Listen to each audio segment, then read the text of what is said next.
காலை 8க்கு முன்று வழங்குவதற்காக நான் லாவண்யா ஸ்ரீராம். தலைப்புச் செய்திகளை பார்க்கலாம். முதலீடுகளை ஈர்க்க சிங்கப்பூர், ஜப்பான் நாடுகளுக்கு முதலமைச்சர் மு.க. ஸ்டாலின் பயணம். புதிய தொழில் ஒப்பந்தங்கள் கையெழுத்தாகவிருப்பதாக பேட்டி.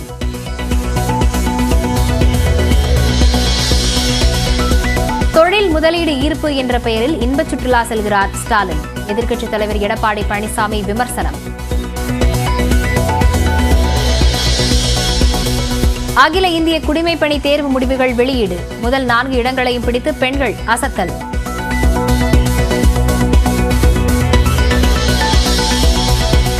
தமிழ்நாட்டைச் சேர்ந்த ஜிஜி என்ற மாணவி 107வது இடம் பிடித்து அசத்தல். முதல் முயற்சியிலேயே சாதனை.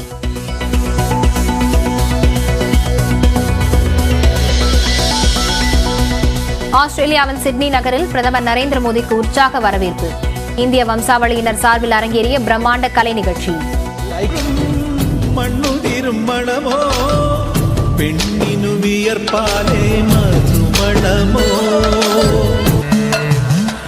அதிரமணியம் தவ திருரூப.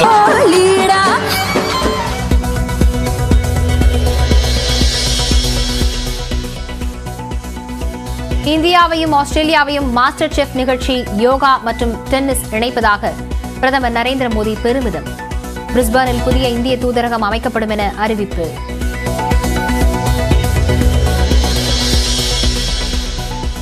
₹2000 நோட்டுகளுக்கு வேறு கரன்சிகளை மாற்றிக் கொடுக்கும் வங்கிகள். பல வங்கி கிளைகளில் கூட்டமில்லை.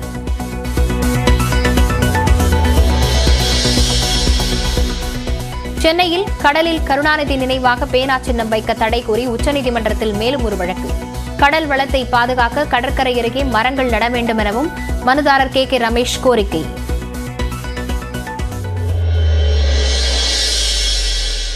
சரத்பாபு உடலுக்கு ரஜினிகாந்த், சூர்யா உள்ளிட்டோர் அஞ்சலி. கிண்டியில் உள்ள மயானத்தில் உடல் தகனம்.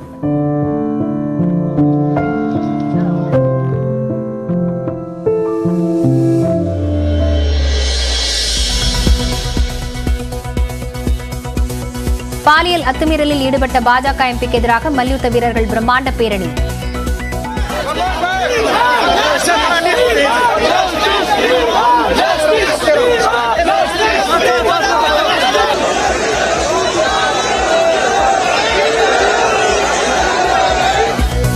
ஸ்தம்பித்த டெல்லி ஜந்தர் மந்தர்.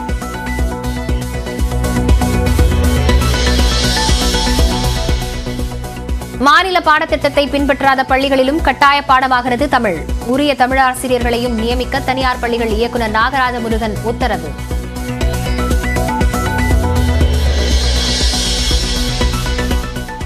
ஐபிஎல் தொடரில் 10வது முறையாக இறுதிப் போட்டிக்கு முன்னேறுமா சென்னை சூப்பர் கிங்ஸ் அணி. சேப்பாக்கத்தில் குஜராத் அணியுடன் பல பரீட்சை.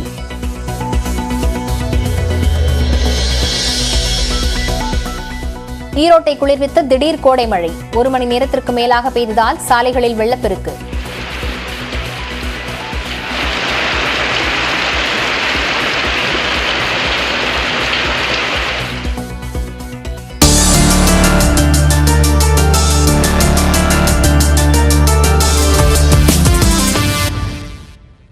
தமிழ்நாட்டிற்கு புதிய முதலீடுகளை ஈர்க்கவும் அடுத்த ஆண்டு நடைபெறவுள்ள உலக முதலீட்டாளர்கள் மாநாட்டிற்கு தொழில் நிறுவனங்களுக்கு அழைப்பு விடுக்கவும் அரசுமுறை பயணமாக சிங்கப்பூர், ஜப்பான் நாடுகளுக்கு முதலமைச்சர் மு.க. ஸ்டாலின் சென்றுள்ளார். 2030-2031 நிதியாண்டிற்குள் தமிழ்நாட்டின் பொருளாதாரத்தை $1 டிரில்லியன் அமெரிக்க டாலர் அளவிற்கு உயர்த்துவதை தமிழ்நாடு அரசு இலக்காக கொண்டு செயல்பட்டு வருகிறது. இந்த இலக்கினை அடைய 23 லட்சம் கோடி ரூபாய் அளவிற்கு முதலீடுகளை பெறுவது மட்டுமல்லாமல் 46 லட்சம் பேருக்கு வேலை வாய்ப்பினை உருவாக்கவும் வேண்டும். இதன் ஒரு பகுதியாக ஆண்டுதோறும் முதலீட்டாளர்கள் மாநாடுகளை தமிழ்நாடு அரசு நடத்தி வருகிறது. ஜூலை 2021 ஆண்டு முதல் இதுவரை 226 திட்டங்களுக்கான புரிந்துணர்வு ஒப்பந்தங்கள் கையெழுத்திடப்பட்டுள்ளன. தமிழ்நாட்டிற்கு முதலீடுகள் மற்றும் புதிய தொழில்நுட்பங்களை கொண்டு வரவும் அடுத்த ஆண்டு ஜனவரி மாதம் நடைபெறவுள்ள உலக முதலீட்டாளர்கள் மாநாட்டிற்கு அழைப்பு விடுக்கவும் 9 நாள் அரசுமுறை பயணமாக சிங்கப்பூர் மற்றும் ஜப்பான் நாடுகளுக்கு முதலமைச்சர் மு.க. ஸ்டாலின் சென்றுள்ளார். முன்னதாக சென்னை மெரினா கடற்கரையில் கருணாநிதி நினைவிடத்தில் மரியாதை செலுத்தினார். பின்னர் சென்னை விமான நிலையத்திற்கு சென்ற மு.க. ஸ்டாலினை அமைச்சர்கள் துரைமுருகன், கே.என். நேரு, பொன்முடி, ஏவா வேலு, உதயநிதி ஸ்டாலின், தாமோ அன்பரசன், தங்கம் தென்னரசு, மா. சுப்பிரமணியன், சேகர்பாபு உள்ளிட்ட அமைச்சர்கள் வழி அனுப்பி வைத்தனர். அமைச்சர் பதவியை பறித்த பிறகு முதல் முறையாக சந்தித்த ஆவடி நாசரை முதலமைச்சர் தோளில் தட்டி கொடுத்தார்.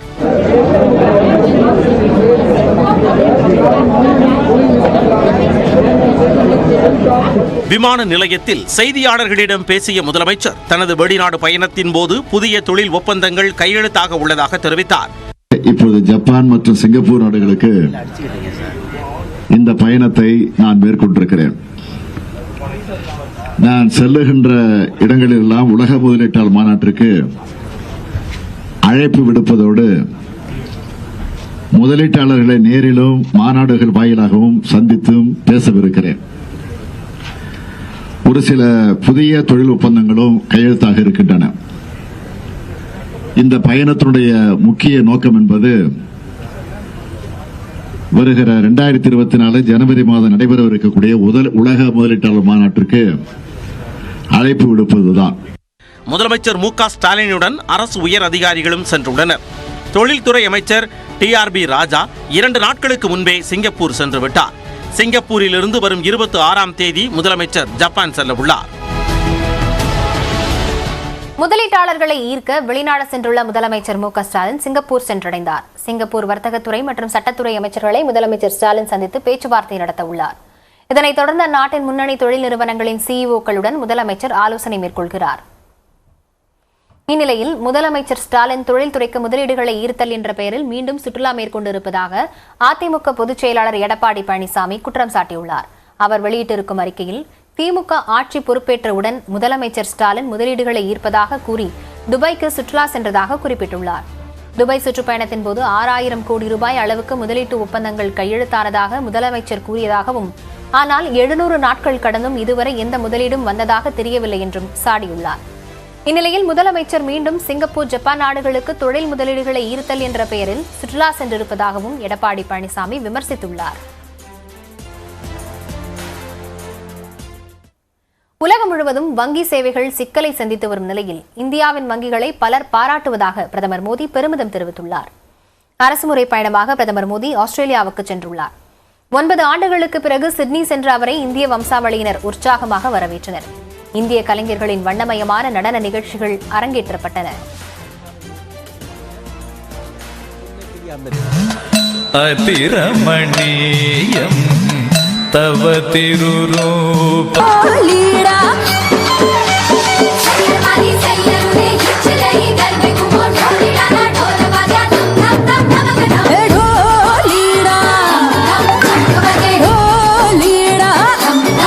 மூலம் இணைந்திருந்த நாம் தற்போது டென்னிஸ் மற்றும் சினிமா மூலம் இணைந்திருப்பதாக பிரதமர் மோடி தெரிவித்தார். जब महान शेन वॉर्न का निधन हुआ तो ऑस्ट्रेलिया के साथ कोटि कोटि भारतीयों ने भी शोक मनाया.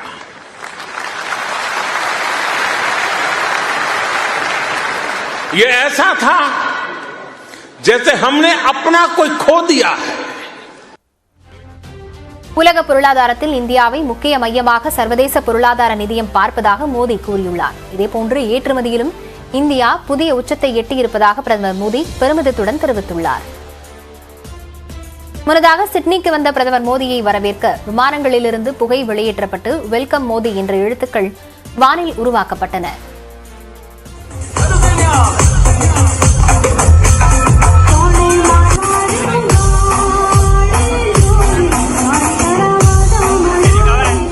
மேலும் சிட்னியில் இந்திய வம்சாவளியினர் தங்கள் பாரம்பரிய விழாக்களை கொண்டாடும் மையத்துக்கு மோடி வருகையொட்டி லிட்டில் இந்தியா என்று பெயர் சூட்டப்பட்டது.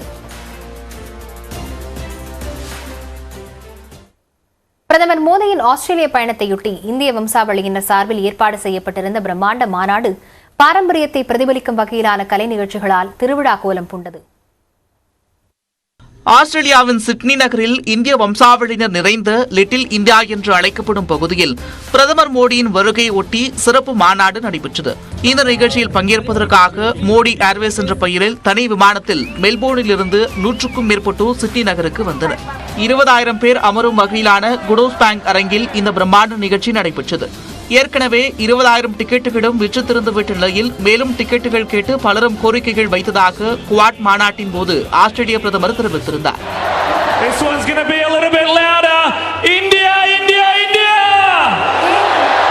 அதற்கேற்ப நிகழ்ச்சி அரங்கத்திற்கும் வெளியேவும் பிரதமர் மோடியை சந்திக்க ஏராளமான ஆஸ்திரேலிய வாழ் இந்தியர்கள் திரண்டனர்.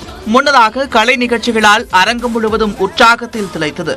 பல்வேறு இந்திய மொழி பாடல்களுக்கு கலைஞர்கள் நடனமாடி பார்வையாளர்களை உற்சாகத்தில் ஆழ்த்தினர்.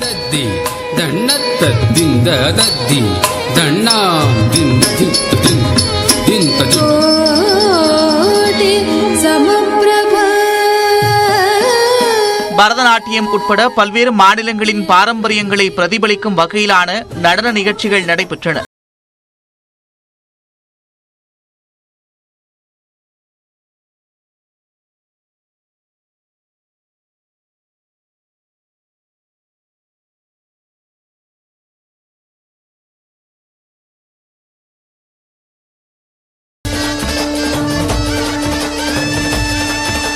நாட்டு நாட்டு, டோலிடா, சுரியா சுரியா, பூமரா பூமரா உள்ளிட்ட பாடல்களுக்கு கலைஞர்கள் நடனமாடிய போது அரங்கம் அதிர்ந்தது.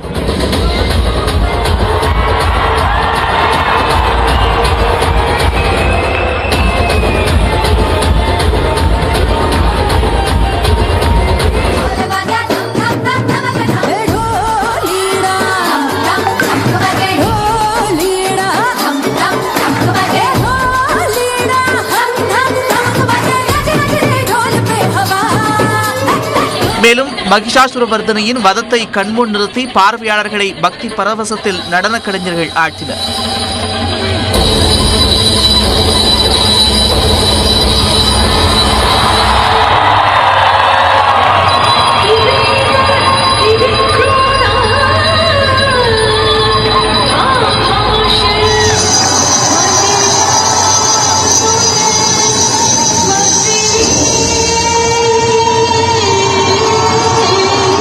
இந்தியா மற்றும் ஆஸ்திரேலியாவின் கலாச்சாரங்களின் கலவையாக அமைந்த கலை நிகழ்ச்சிகள் மறக்க முடியாத நிகழ்வாக மாறியுள்ளதாக பார்வையாளர்கள் தெரிவித்தனர்.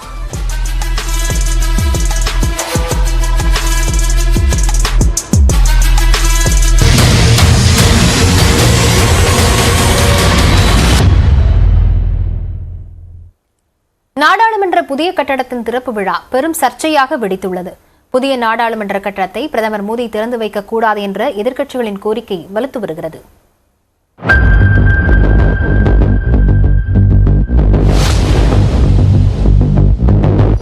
தற்போது செயல்பட்டு வரும் நாடாளுமன்ற கட்டடம் 1927ஆம் ஆண்டு கட்டி முடிக்கப்பட்டது.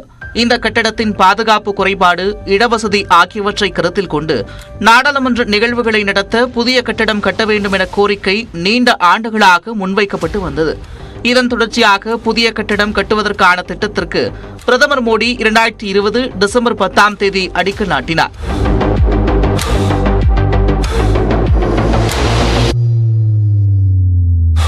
$970 கோடி செலவில் 4 மாடி கொண்ட முக்கோண வடிவிலான கட்டிடமாக சென்ட்ரல் விஸ்டா என்ற பெயரில் புதிய நாடாளுமன்றம் கட்டி முடிக்கப்பட்டுள்ளது. மக்களவையில் சுமார் 888 பேர் வரையும், மாநிலங்களவையில் 300க்கும் அதிகமான பேர் அமரும் வகையில் கட்டப்பட்டுள்ளது. இரு அவைகளும் பங்கேற்கும் கூட்டத்தின் போது 1280 உறுப்பினர்கள் வரை அமரலாம்.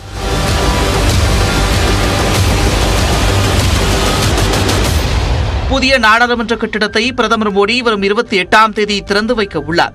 இதற்கு எதிர்க்கட்சிகள் கடுமையாக எதிர்ப்பை தெரிவித்து வருகின்றன. புதிய கட்டிடத்தை பிரதமர் மோடி திறந்து வைக்கக்கூடாது என காங்கிரஸ் தலைவர் மல்லிகார்ஜுன கார்கே, முன்னாள் தலைவர் ராகுல் காந்தி உள்ளிட்டோர் வலியுறுத்தி வருகின்றனர். மேலும் திறப்பு விழா தேதியான மே 28ஆம் தேதி சாவர்கரின் பிறந்த நாள். அந்த தேதியை தேர்ந்தெடுத்ததற்கும் எதிர்க்கட்சிகள் கண்டனம் தெரிவித்திருக்கின்றன. நாட்டின் தலைவர் என்ற முறையில் குடியரசுத் தலைவர் திரௌபதி முர்முதான் திறந்து வைக்க வேண்டும் என இந்திய கம்யூனிஸ்ட் கட்சி பொதுச் செயலாளர் டி ராஜா வலியுறுத்தியுள்ளார். சுய கௌரவம், கேமரா ஆகியவற்றின் மீதான ஆர்வத்தால் பிரதமர் மோடி நாகரிகத்தையும் விதிமுறைகளையும் புறந்தள்ளுவதாகவும் டி ராஜா தெரிவித்துள்ளார். மக்கள் பணத்தை கொண்டு கட்டப்பட்ட கட்டடத்தை பிரதமர் மோடி தனது சொந்த பணத்தில் கட்டியது போல் நடந்து கொள்வதாக அகில இந்திய மஜ்லிஸ் கட்சி தலைவர் அசாதுதீன் ஓவைசி கண்டனம் தெரிவித்துள்ளார். நாடாளுமன்ற திறப்பு விழாவிற்கான அழைப்பிதழை தனது ட்விட்டர் பக்கத்தில் வெளியிட்டுள்ள தமிழ்நாடு எம்பி ரவிக்குமார், இரு அவைகளுக்கும் தலைவரான குடியரசுத் தலைவரின் பெயர் கூட அழைப்பில் இல்லை, அவரை இப்படி அவமதிப்பது சரியா என கேள்வி எழுப்பியுள்ளார். எதிர்க்கட்சிகளின் விமர்சனத்திற்கு பதிலளித்துள்ள மத்திய அமைச்சர் ஹர்தீப் சிங் பூரி, அடுத்த சந்ததியினருக்கான மதிப்புமிக்க சொந்தமான படைப்பை கொண்டாடுவதில் எதிர்க்கட்சிகள் ஏன் விலகி நிற்கின்றன என வினவியுள்ளார். 2000 ரூபாய் நோட்டுகளை திரும்பப் பெறுவதாக ரிசர்வ் வங்கி அறிவித்திருக்கும் நிலையில் வங்கிகளில் அந்த ரூபாய் நோட்டுகளை கொடுத்து பொதுமக்கள் மாற்றி வருகின்றனர்.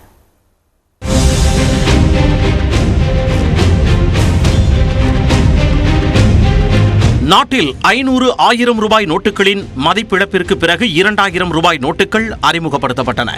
இந்நிலையில் புழக்கத்தில் உள்ள 2000 ரூபாய் நோட்டுகளை திரும்பப் பெறுவதாக ரிசர்வ் வங்கி கடந்த 19ஆம் தேதி அறிவித்தது.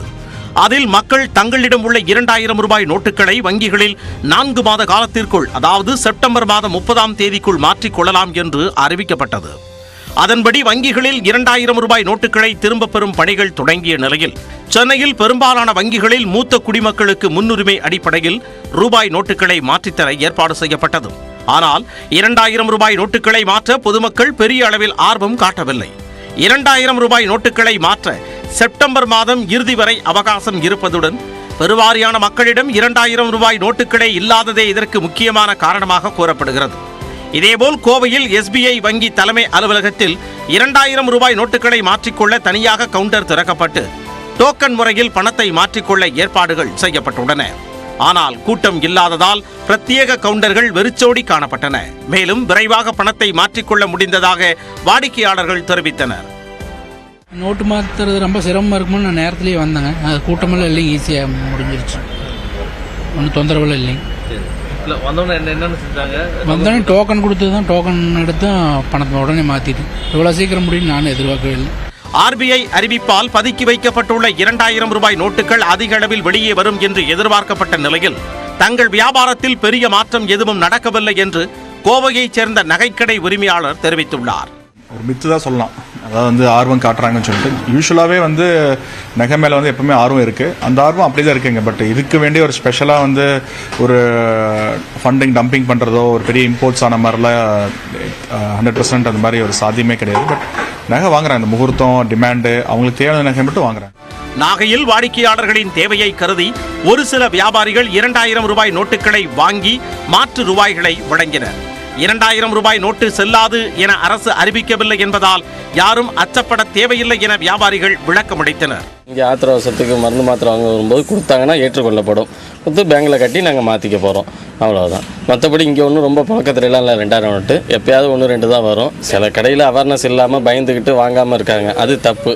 இதனிடையே 2000 ரூபாய் நோட்டுகளை மாற்ற பொதுமக்கள் எந்த அடையாளச் சான்றும் சமர்ப்பிக்க வேண்டியதில்லை என்றும் எந்த படிவத்தையும் நிரப்ப வேண்டியதில்லை என்றும் SBI அறிவித்திருந்த நிலையில் சில வங்கிகள் பான், ஆதார் மற்றும் வங்கி கணக்கு எண்களை கேட்டதாக புகார் எழுந்தது.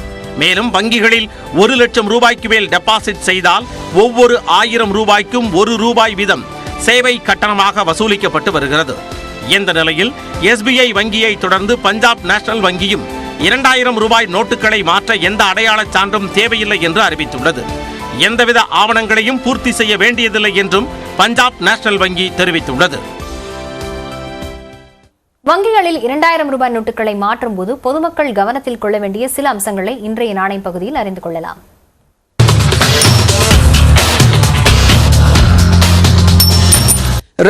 ரூபாய் நோட்டுகளை மாற்றக்கூடிய நடைமுறை எப்படி இருக்கு அப்படின்னு சில பேங்க்ஸ்ல போய் பார்த்தோம். அதுல சாமானிய மக்கள் தெரிந்து கொள்ள வேண்டிய சில முக்கியமான விஷயங்கள் இருக்கு. ஃபர்ஸ்ட், 2000 ரூபாய் நோட்டுகளை மாற்ற வேண்டும் அப்படின்னாலும் வங்கிகள் ஆதார், பேன் மாதிரியான ஆவணங்களை கேட்கிறாங்க. உதாரணத்துக்கு நீங்க வங்கி கணக்கு வச்சிருக்கக்கூடிய பேங்க்ல போய் 20,000 மாற்ற போனீங்க அப்படின்னா உங்க பேங்க் அக்கவுண்ட் நம்பர் என்ன அப்படின்னு கேட்கறாங்க. ஏன்னா அதுல KYC இருக்கும். உங்களுக்கு வங்கி கணக்கு இல்லாத ஒரு பேங்க்ல போய் நீங்க பணத்தை மாற்ற போனீங்க அப்படின்னா கண்டிப்பா ஆதார் எண்ணோ பேன் எண்ணோ கொடுங்க அப்படின்னு கேட்கறாங்க. ரெண்டாவது, வங்கியினுடைய ATM மையங்கள்ல பணத்தை டெபாசிட் செய்யக்கூடிய வசதி இருக்கும். ஆனா இந்த 2000 ரூபாய் நோட்டுகளை மாத்துறதுக்கு அப்படின்னு தனியா சில ஏற்பாடுகள் எல்லாம் எல்லா வங்கியும் செஞ்சிருக்கக்கூடிய சூழ்நிலையில சில வங்கிகள் ஏடிஎம் மூலமா இந்த 2000 ரூபாயை டெபாசிட் செய்யும் வசதிக்கு முக்கியத்துவம் கொடுப்பதாக தெரியவில்லை. அவங்க சொல்றதுல 500 ரூபாய் 200 ரூபாய் நோட்டுகளை டெபாசிட் பண்றதுக்கு தான் ஃபர்ஸ்ட் ப்ரிஃபரன்ஸ் கொடுக்குறோன்ற மாதிரி ஒரு விஷயத்த சொன்னாங்க.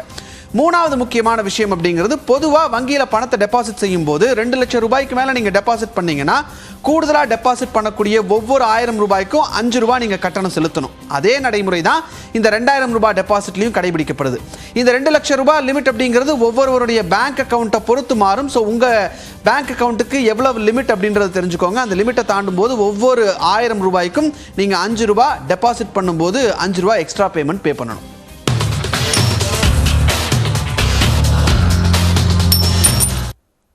உத்தரப்பிரதேசத்தில் 2000 ரூபாய் நோட்டை வாங்க மறுத்த பெட்ரோல் பங்க் ஊழியர்கள் வாகனத்தில் நிரப்பிய எரிவாயுவை குழாய் மூலம் மீண்டும் வெளியே எடுத்துள்ளனர். ஜல்காவுன் மாவட்டத்தில் உள்ள பெட்ரோல் பங்கில் வாடிக்கையாளர் ஒருவர் தனது இருசக்கர வாகனத்திற்கு எரிவாயு நிரப்பியுள்ளார். அதற்கு 2000 ரூபாய் நோட்டை அவர் கொடுத்துள்ளார். ஆனால் பெட்ரோல் பங்க் ஊழியர்கள் 2000 ரூபாய் நோட்டை வாங்க மறுத்துள்ளனர். வாடிக்கையாளரும் தன்னிடம் வேறு பணம் இல்லை என கூறியிருக்கிறார். இதனைத் தொடர்ந்து வாகனத்தில் நிரப்பிய எரிவாயுவை ஊழியர்கள் குழாய் மூலம் வெளியே எடுத்தது வியப்பை ஏற்படுத்தியுள்ளது.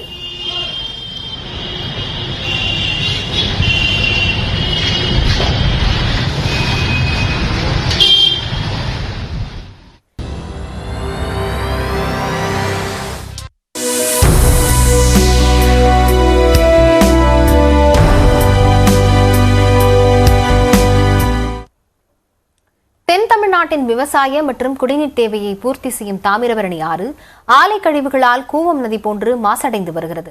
இதை கண்டித்து காங்கிரஸ் கட்சியினர் தாமிரபரணி ஆற்றில் இறங்கி போராட்டத்தில் ஈடுபட்டனர்.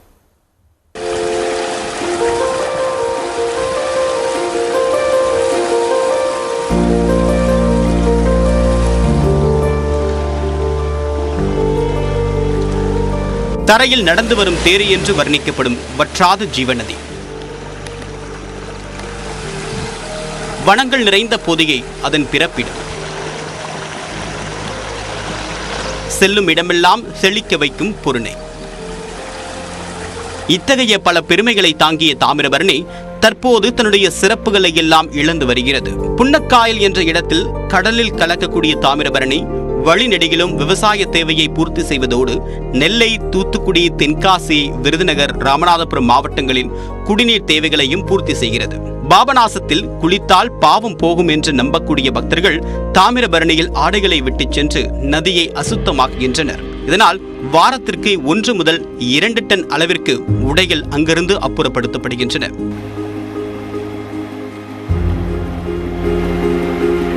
இது மட்டுமின்றி விக்ரமசிங்கபுரம், விகேபுரம், அம்பாசமுத்திரம், கல்லிடைக்குறிச்சி, சேரன் மகாதேவி, வீரவநல்லூர் என்ற ஆற்றை ஒட்டிய ஊர்களில் ஓடை மூலமாக சேகரிக்கப்படக்கூடிய கழிவுநீர் நேரடியாக தாமிரபரணியில் கலக்கப்படுகிறது. இவை அனைத்தையும் தாண்டி கரிசூழ்ந்த மங்கலம் பகுதியில் மணல் அதிகமாக இருப்பதால் ஆறு அங்கே சற்று தூய்மையடைகிறது. ஆனால் நெல்லை மாநகராட்சிக்கு நுழைந்தவுடன் 23 இடங்களில் கழிவுகள் மீண்டும் ஆற்றில் கலக்கப்படுகின்றன. இதேபோல பல ஆண்டுகளாக மாசடைந்து வரக்கூடிய தாமிரபரணி ஆற்றில் கோடை வெயிலின் தாக்கத்தால் நீர்வரத்தும் குறைந்துள்ளது. இதனால் ஆற்று நீருக்கு பதிலாக கழிவு நீரே அதிகம் ஓடுகிறது.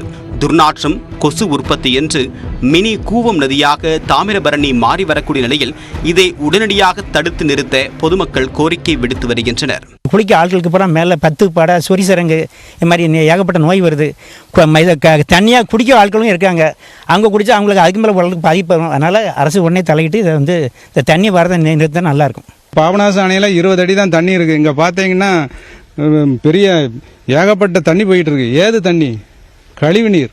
2004ஆம் ஆண்டு தாமிரபரணி கரையோரங்களில் இருக்கக்கூடிய மாநகராட்சி வார்டுகளில் கழிவு நீர் நேரடியாக ஆற்றில் கலக்கக்கூடாது என்பதற்காக 53 கோடி ரூபாய் மதிப்பீட்டில் பாதாள சாக்கடை திட்டம் கொண்டு வரப்பட்டது.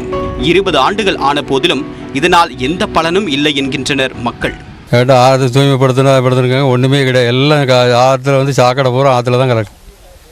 மேற்கிருந்து கிழக்கு வரை கலந்துட்டு தான் இருக்கு. தாமிரபரணி ஆற்றை பாதுகாக்க கோரி காங்கிரஸ் கட்சியினர் மணிமூர்த்தீஸ்வரத்தில் உள்ள தாமிரபரணி ஆற்றில் இறங்கி போராட்டத்தில் ஈடுபட்டனர்.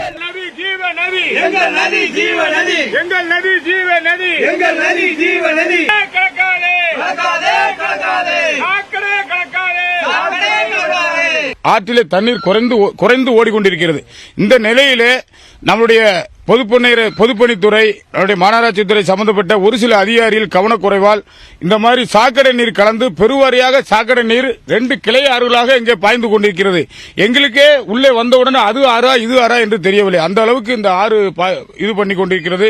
தமிழ்நாட்டின் பெருமைகளில் ஒன்றான தாமிரபரணியை பாதுகாக்கும் பொறுப்பும் அரசுக்கும் பொதுமக்களுக்கும் உள்ளது என்பதை உணர்ந்து அதன் தூய்மையை மீட்டெடுக்க வேண்டும் என்பதே சமூக ஆர்வலர்களின் கோரிக்கையாக உள்ளது.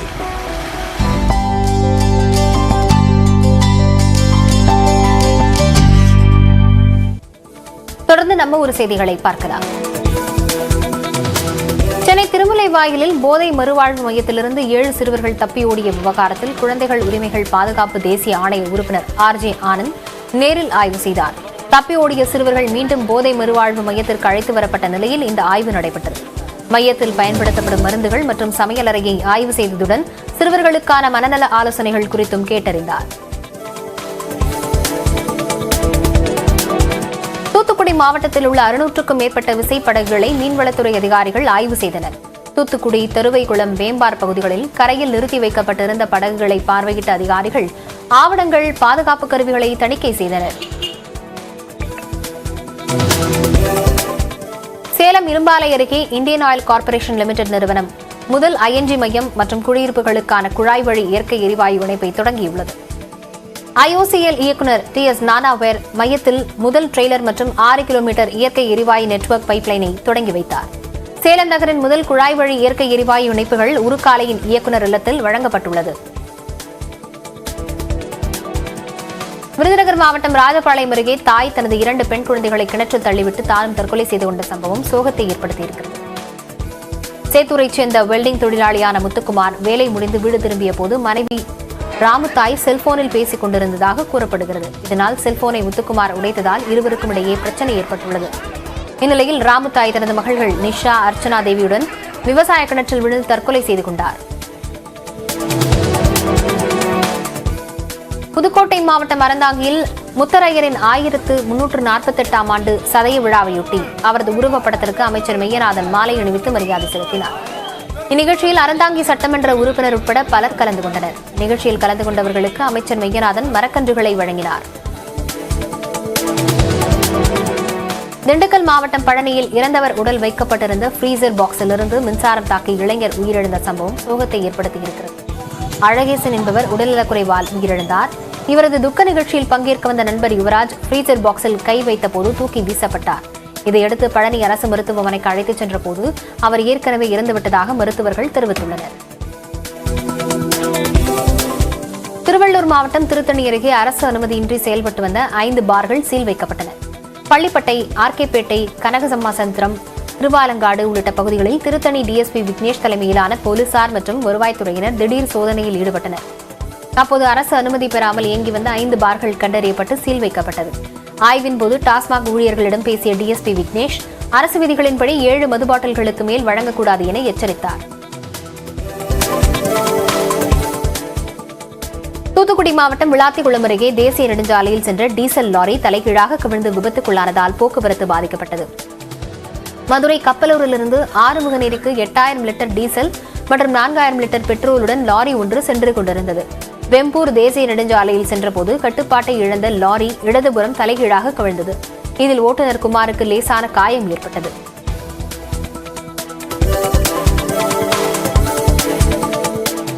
ஈரோடு மாவட்டம் தாளவாடி அருகே 1 மணி நேரத்திற்கு மேலாக கனமழை பெய்தது. ஈரோடு மாவட்டத்தில் கடந்த சில நாட்களாகவே அவ்வப்போது மழை பெய்து வருகிறது. இந்நிலையில் மேற்கு தொடர்ச்சி மலைத்தொடரையொட்டிய தாளவாடி சுற்றுவட்டார பகுதிகளில் கனமழை பெய்தது. குறிப்பாக ஆசனூர், கல்மண்டிபுரம், அரைப்பாளையம், தொட்டகஜனூர் ஆகிய பகுதிகளில் பலத்த காற்றுடன் மழை பெய்தது.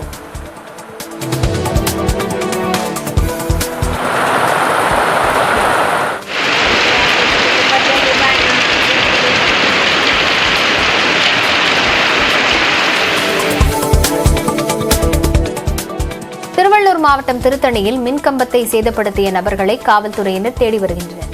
சென்னை திருப்பதி தேசிய நெடுஞ்சாலையின் ஓரத்திலிருந்து மின்கம்பத்தை சிலர் கோடாரியால் வெட்டி சேதப்படுத்தியுள்ளனர். சாலையில் மின்கம்பம் சேதமடைந்திருப்பதை பார்த்த பொதுமக்கள் அளித்த தகவலின் பேரில் காவல்துறையினர் விசாரணை நடத்தி வருகின்றனர்.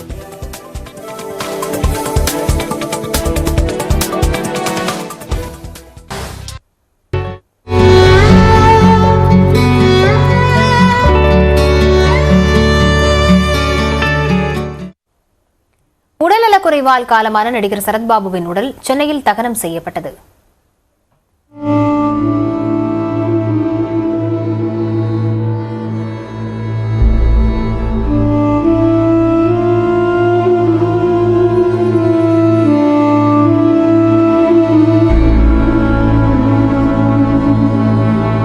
தமிழ், தெலுங்கு, மலையாளம் ஆகிய மொழிகளில் நடித்த மூத்த நடிகரான சரத்பாபு உடல்நலக்குறைவு காரணமாக ஹைதராபாத்தில் உள்ள தனியார் மருத்துவமனையில் உயிரிழந்தார். இதையடுத்து அவரது உடல் ஹைதராபாத்தில் உள்ள பிலிம் சாம்பர் வளாகத்தில் அஞ்சலிக்காக வைக்கப்பட்டது.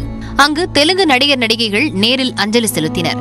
பின்னர் சரத்பாபுவின் உடல் சென்னைக்கு கொண்டுவரப்பட்டு தியாகராய நகரில் உள்ள அவரது இல்லத்தில் அஞ்சலிக்காக வைக்கப்பட்டது. அவரது உடலுக்கு நடிகர்கள் ரஜினிகாந்த், சூர்யா, கார்த்தி, பார்த்திபன் உள்ளிட்டோர் நேரில் அஞ்சலி செலுத்தினர்.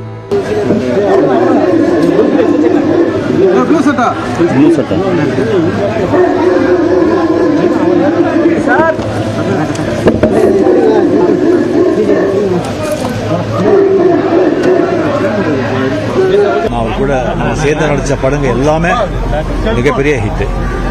முள்ளு மதம்லேருந்து முத்து, அண்ணாமலை, வேலைக்காரனி எல்லாமே. சிகரெட் நிறுத்து, உடம்புக்கு எடுத்துக்க வேண்டாம், ரொம்ப நாள் வாழணும்னு சொல்லுவாங்க. நான் சிகரெட் சாப்பிட்டுட்டு இருந்தால் அது தூக்கி கீழே போட்டு அது அனுப்பிச்சிடுவார். ஸோ அவர் முன்னாலே வந்து நான் சிகரெட்டை சாப்பிட மாட்டேன். ஒரு சம்பவம் அந்த அண்ணாமலையில் வந்து இங்கே பார்த்துருப்பீங்க, நீ ஹெல்த் பார்த்துக்கோ நல்லா இருக்கணும்னு சொல்லுவாங்க. இப்போ அவர் வந்து இல்லாமல் இருக்கிறது ரொம்ப வருத்தமாக இருக்கு. நடிகர்கள் சரத்குமார், ராதிகா சரத்குமார், வைஜி மகேந்திரன், சுஹாசினி மணிரத்னம், பாக்யராஜ், இயக்குனர் சுரேஷ் கிருஷ்ணா உள்ளிட்டோர் சரத்பாபுவின் உடலுக்கு அஞ்சலி செலுத்தி தங்கள் நினைவுகளை பகிர்ந்து கொண்டனர். பலரை நாம் இழந்து கொண்டு இருக்கும்போது இன்னும் வேதனையாக இருக்குது. ஹெல்த் சம்திங் எல்லாரும் ஆரோக்கியத்தை வந்து பார்த்தோம்னா பாதுகாக்கணும். ஏதாச்சும் ஒன்று வந்தால் கூட நம்மகிட்ட இல்லை, இறைவனின் செயல். நல்ல எக்ஸசைஸ் பண்ணக்கூடுவார் எல்லாம். ஆனால் அப்படி இருந்தும் அவருக்கு அந்த மல்டிபிள் மைலோமாங்கிற ஒரு கண்டிஷன் இருந்ததுனால அது 4வது ஸ்டேஜில் தான் வந்து தெரிய வந்தது, மருத்துவர்களுக்கே தெரிய வந்தது. அதனால தான் நம்ம வந்து அவரை இழந்துட்டோம். ஃப்ரெண்டுன்னு ஒருத்தருக்கு வேணும்னா அவன் you can depend on Sarath Babu. அந்த மாதிரி ஒரு நல்ல ஃப்ரெண்டு. குடும்பத்தினர், நண்பர்கள் மற்றும் பொதுமக்களின் அஞ்சலியை தொடர்ந்து அவரது உடல் அலங்கரிக்கப்பட்ட வாகனத்தில் ஊர்வலமாக கொண்டு செல்லப்பட்டது.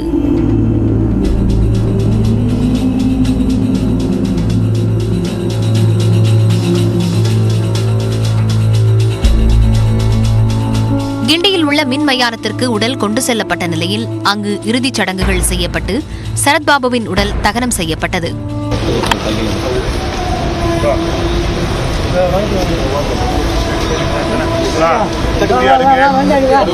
ஹீரோ, வில்லன், குணச்சித்திர வேடம் என தனக்கு கிடைக்கும் கதாபாத்திரங்கள் அனைத்திலும் முத்திரை பதித்த சரத்பாபுவின் மறைவு தமிழ் சினிமாவின் மற்றொரு பேரிழப்பு. சில முக்கிய செய்திகளை ஒரு நிமிட தொகுப்புகளாக பார்க்கலாம். திருவாரூர், நாகை உள்ளிட்ட மாவட்டங்களுக்கு பொறுப்பு அமைச்சர்களை மாற்றம் செய்து தமிழ்நாடு அரசு உத்தரவிட்டுள்ளது. வளர்ச்சிப் பணிகளை துரிதப்படுத்தவும், நலத்திட்ட உதவிகளை கண்காணிக்கவும், அவசரகால பணிகளை மேற்கொள்ளவும் சில மாவட்டங்களுக்கு பொறுப்பு அமைச்சர்கள் நியமிக்கப்பட்டனர். இந்த நிலையில் கிருஷ்ணகிரி மாவட்ட பொறுப்பு அமைச்சராக இருந்த காந்தி திருவள்ளூர் மாவட்ட பொறுப்பு அமைச்சராக நியமிக்கப்பட்டுள்ளார். திருவாரூர் மாவட்ட பொறுப்பு அமைச்சராக சக்கரபாணி கிருஷ்ணகிரி பொறுப்பு அமைச்சராக நியமனம் செய்யப்பட்டுள்ளார். இதேபோன்று மயிலாடுதுறை, நாகை மாவட்டங்களின் பொறுப்பு அமைச்சராக இருந்த மெய்யநாதன் மயிலாடுதுறை மாவட்டத்திற்கு மட்டும் பொறுப்பு அமைச்சராக இருப்பார் என தெரிவிக்கப்பட்டுள்ளது. அதன்படி நாகை மாவட்டத்திற்கு ரகுபதியை பொறுப்பு அமைச்சராக நியமித்து அரசாணை வெளியிடப்பட்டுள்ளது. சேலம் மாவட்டத்திற்கு அமைச்சர் கே என் நேரு, தேனி மாவட்டத்திற்கு அமைச்சர் ஐ பெரியசாமி, நெல்லை மாவட்டத்திற்கு அமைச்சர் ராஜகண்ணப்பன் நியமிக்கப்பட்டுள்ளனர். கோவைக்கு அமைச்சர் செந்தில் பாலாஜி, ராமநாதபுரம் மாவட்டத்திற்கு அமைச்சர் தங்கம் தென்னரசும் நியமிக்கப்பட்டுள்ளனர். முன்னாள் முதலமைச்சர் கருணாநிதியின் நினைவாக மெரினா கடலில் பேனா சிலை வைப்பதற்கு எதிர்ப்பு தெரிவித்து உச்சநீதிமன்றத்தில் புதிய மனு தாக்கல் செய்யப்பட்டுள்ளது. சென்னை மெரினா கடலில் முன்னாள் முதல்வர் கருணாநிதி நினைவாக 81 கோடி ரூபாய் செலவில் பேனா நினைவு சின்னம் அமைக்க தமிழக அரசு முடிவு செய்து அதற்கான பணிகளை மேற்கொண்டு வருகிறது. இது தொடர்பாக நடைபெற்ற கருத்து கேட்பு கூட்டத்தில் பேனா நினைவு சின்னம் அமைக்க ஆதரவும் எதிர்ப்பும் எழுந்தது. பேனா சின்னம் அமைப்பதற்கு தடை விதிக்க கோரிய அதிமுக மற்றும் மீனவர்கள் அமைப்பு சார்பில் உச்சநீதிமன்றத்தில் மனு தாக்கல் செய்யப்பட்டுள்ளது. இந்த நிலையில் மதுரையைச் சேர்ந்த கே ரமேஷ் என்பவர் புதிய மனு ஒன்றை தாக்கல் செய்துள்ளார். அதில் கடல் வளத்தை பாதுகாக்க வேண்டும் என்பதால் மெரினா கடலில் பேனா சிலை வைப்பதற்கு தடை விதிக்க வேண்டும் என்று குறிப்பிட்டுள்ளார். நாடு முழுவதும் கடல் அரிப்பை தடுக்கும் விதமாக கடற்கரை அருகே மரங்களை நட வேண்டும் என்றும் தமது மனுவில் கோரிக்கை விடுத்துள்ளார். கடலில் பேனா சிலை வைப்பதற்கு எதிர்ப்பு தெரிவித்து மீனவ சங்கங்கள் சார்பில் தொடரப்பட்ட மனு விசாரணைக்காக நிலுவையில் இருப்பது குறிப்பிடத்தக்கது. சிபிஎஸ்இ உள்ளிட்ட அனைத்து வகை பள்ளிகளிலும் கட்டாய மொழி பாடமாக தமிழ் இருக்க வேண்டும் என்று தனியார் பள்ளிகள் இயக்குநர் அதிரடி உத்தரவு பிறப்பித்திருக்கிறார். தமிழ்நாட்டில் உள்ள பள்ளிகளில் 10ஆம் வகுப்பு வரை தமிழ் கட்டாயம் என்ற சட்டம் அமலில் உள்ளது. அதன்படி 2015, 2016 ஆண்டில் அனைத்து வகை பள்ளிகளிலும் 1ஆம் வகுப்பில் தமிழ் கட்டாய பாடமானது. கடந்த கல்வியாண்டில் 8ஆம் வகுப்பு வரையும் நடப்பு கல்வியாண்டில் 9ஆம் வகுப்பு வரையிலும் தமிழ் கட்டாயமாக்கப்பட்டுள்ளது. இந்த நிலையில் தனியார் பள்ளிகள் இயக்குநர் நாகராஜ முருகன் அனைத்து தனியார் பள்ளிகளுக்கு அனுப்பியுள்ள சுற்றறிக்கையில் தமிழ்நாட்டில் செயல்படும் சிபிஎஸ்இ, ஐசிஎஸ்இ உள்ளிட்ட அனைத்து வகை பள்ளிகளிலும் 2024-25ஆம் கல்வியாண்டில் 10ஆம் வகுப்பு வரை தமிழ் கட்டாய பாடமாக பயிற்றுவிக்க வேண்டும் என்று உத்தரவிட்டார். இந்த மாணவர்கள் பொதுத் தேர்விலும் தமிழை ஒரு தேர்வாக எழுத வேண்டியது கட்டாயம் என்றும் அதற்கான தேர்வு முறை மற்றும் பாடத்திட்டம் போன்றவை விரைவில் வடிவமைக்கப்படும் என்றும் தெரிவித்துள்ளார். எனவே அனைத்து தனியார் பள்ளிகளும் தகுதியான ஆசிரியர்களாக பணியமர்த்தி மாணவர்களுக்கு தமிழ் பாடத்தை கட்டாயம் கற்றுத்தர வேண்டும் என்று தனியார் பள்ளிகள் இயக்குநர் நாகராஜ முருகன் கூறியிருக்கிறார். மதுரை மீனாட்சி அம்மன் கோவிலில் தக்காராக இருந்த கரு முத்துக்கண்ணன் உடல்நலக் குறைவால் காலமானார்.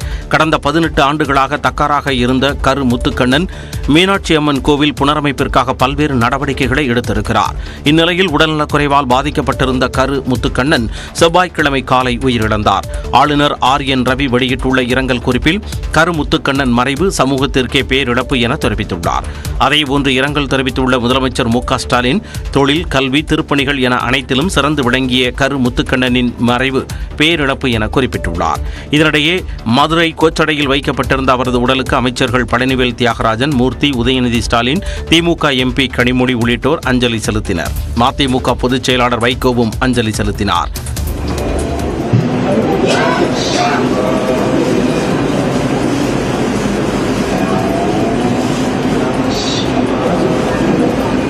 விருந்தோம்பலுக்கும் நட்புக்கும் இலக்கணமாக திகழ்ந்த அவர் இந்த மதுரை மாநகரத்துக்கே ஒரு முன்மாதிரியான ஒரு தலைவராக இருந்தார்.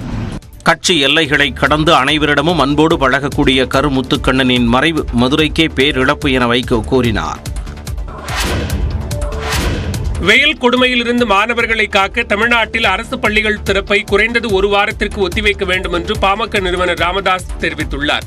ட்விட்டரில் பதிவிட்டுள்ள அவர், கோடை வெப்பம் மக்களை வாட்டி வதைத்து வரும் நிலையில் ஜூன் 1ஆம் தேதி அரசு பள்ளிகளை திறப்பது மாணவர்களின் நலனுக்கு உகந்ததாக இருக்காது என்று கூறியுள்ளார்.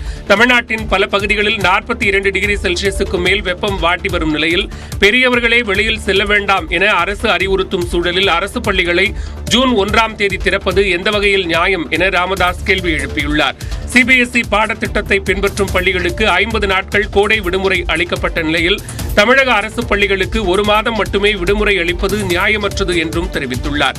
கோடை வெப்பத்தின் கடுமை தணியும் வரை 1 வாரத்திற்கோ 10 நாட்களுக்கோ அரசு பள்ளிகள் திறப்பை ஒத்திவைப்பதால் யாருக்கும் எந்த பாதிப்பும் ஏற்பட போவதில்லை என்று கூறியுள்ள ராமதாஸ், கல்வியை விட மாணவர்களின் உடல் நலன் மிகவும் முதன்மையானது என்று தெரிவித்துள்ளார்.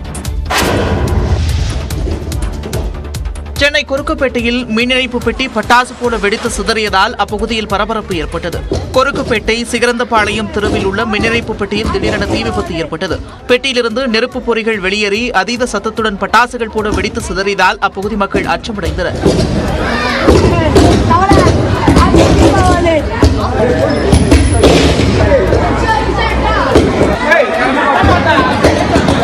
இதனால் அருகிலுள்ள வீடுகளுக்கும் தீ பரவி விபத்து ஏற்படும் அபாயம் நிலவியது.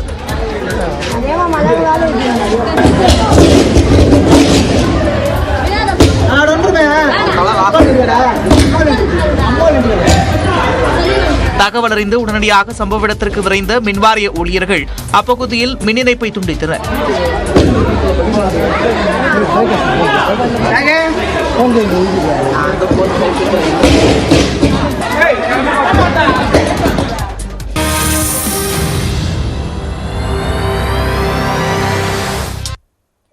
இரண்டாயிரத்தி 22ஆம் ஆண்டு குடிமைப் பணிக்கான தேர்வு முடிவுகளை மத்திய அரசு பணியாளர் தேர்வாணையம் வெளியிட்டுள்ளது. இதில் முதல் 4 இடங்களையும் பெண்கள் பிடித்து சாதனை படைத்துள்ளனர். IAS, IPS உள்ளிட்ட உயர் பதவிகளுக்கான முதல்நிலை தேர்வு கடந்த ஆண்டு ஜூன் மாதம் நடைபெற்றது. இதில் தகுதி பெற்றவர்கள் கடந்த ஆண்டு செப்டம்பர் மாதம் முதன்மை தேர்வை எழுதினர். இதில் தேர்ச்சி பெற்றவர்களுக்கு கடந்த ஜனவரி மாதம் முதல் மே மாதம் வரை ஆளுமை தேர்வு நடைபெற்றது. இந்நிலையில் இறுதித் தேர்விலும் வெற்றி பெற்றவர்களின் பட்டியலை UPSC வெளியிட்டுள்ளது. நாடு முழுவதும் ஒட்டுமொத்தமாக 933 பேர் தேர்ச்சி பெற்றுள்ளனர். இதில் முதல் 4 இடங்களை பெண்கள் பெற்றுள்ளனர். சென்னை பெரம்பூரைச் சேர்ந்த ஜிஜி என்ற மாணவி தமிழ்நாடு அளவில் முதலிடம் பிடித்துள்ளார்.